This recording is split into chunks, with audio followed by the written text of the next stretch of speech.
দশম শ্ৰেণী ত্ৰিভুজ অনুশীলনী 6.5 5 নম্বৰৰ প্ৰশ্নটো আজি সমাধান কৰিম।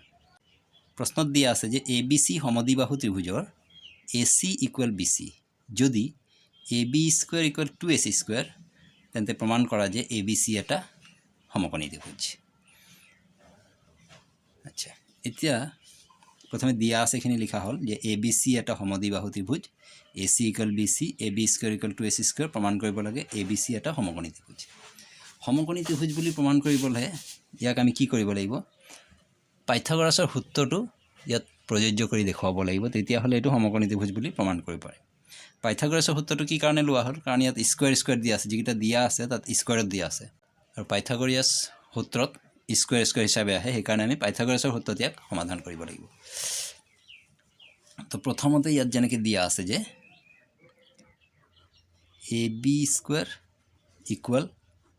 2AC²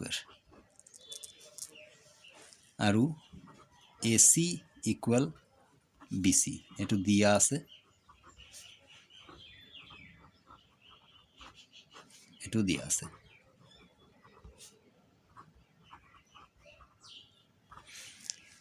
আকৌ আমি AB² 2AC² যদি আছে, 2AC² আমি AC² + AC² বুলি লিখিব পাৰোঁ। 2AC² AC² + AC² কৰিলে 2AC² আহে। আকৌ AB² = AC² + BC²। ইয়াৰ কাৰণটো কি? AC = BC। AC আৰু BC যদি সমানে হয় তেন্তে AC² যিমান হ'ব BC² সিমানে হ'ব, তেতিয়াহ'লে AC² ঠাইত BC² লিখিলে একোৱে ভুল নহয়, কাৰণ এইটো সমানে হয়। তো এই কথাটো আমি ইয়াত লিখিব লাগিব যে AC² সলনি আমি BC² কি কাৰণে ল'লোঁ? কাৰণ AC = BC সেইবাবেহে এনেকৈ লোৱা হয়। ঠিক আছে, এতিয়া কথাটো চোৱা যে AB হৈছে অতিভুজ, AB² = AC² + BC²।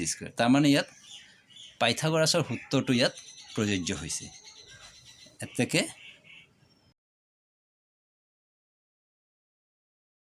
পাইথাগোৰাছৰ সূত্ৰ মতে